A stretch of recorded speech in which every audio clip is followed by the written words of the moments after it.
से रिस्पॉन्स है आवाम का, गो कि इमरान खान आवाम में मौजूद नहीं है लेकिन अब वो इंजर्ड है, तो उसके हवाले से क्या कहते हैं खिलाड़ी? देखिए, बोल न्यूज क्यों इम्पोर्टेड गवर्नमेंट को हौसला कह रहा है, ये दिक्कत दिखा रही है। फिर आपके चैनल पे पाबंदियां लगेंगी, फिर पैमरा की तरफ से आप लोगों को नोटिस आएगा।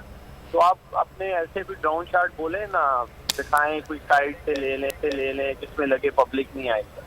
तो बोल न्यूज जब हाथों सच पे मबनी रिपोर्टिंग करेगा, आवाम तक हकायक की न्यूज पहुंचाएगा, जिस तरह आप दिखा रहे हैं, बता रहे हैं कि अवाम बहुत बड़ी तादाद में बराए आलमगीर पहुंच चुके हैं।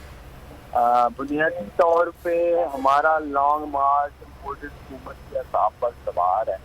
ये लोग बुखलाहट का शिकार हैं और यही वजह है कि आप देख रहे हैं कि रोजाना दर्जनों प्रेस कॉन्फ्रेंस के फैसले खुदरा बैठ जाते हैं और एक नैरेटिव बिल्ड करने की कोशिश करते हैं कि इमरान खान का लॉन्ग मार्च है। और मैं बोल न्यूज से नजीम पाकिस्तानियों को सलूट करता हूँ, हिराज तस्वीर पेश करता हूँ जितनी बड़ी तादाद में इमरान खान को लीड नहीं कर रहे इस वक्त। क्या वो ट्रेसी साहब हैं, असद उमर साहब हैं, ऐबक फखूर फटक साहब निकले हैं, सर कैसर साहब निकले हैं, मुख्तलिफ लीडरशिप निकली है। सिंध से इमरान इस्माइल साहब, अली जरी साहब कह रहे हैं, बलूचिस्तान से कासिम कह रहे हैं, मुख्तलिफ हमारे। ठीक है उस्मान डार साहब, शुक्रिया, आपने वक्त दिया हमें, बात कर लेते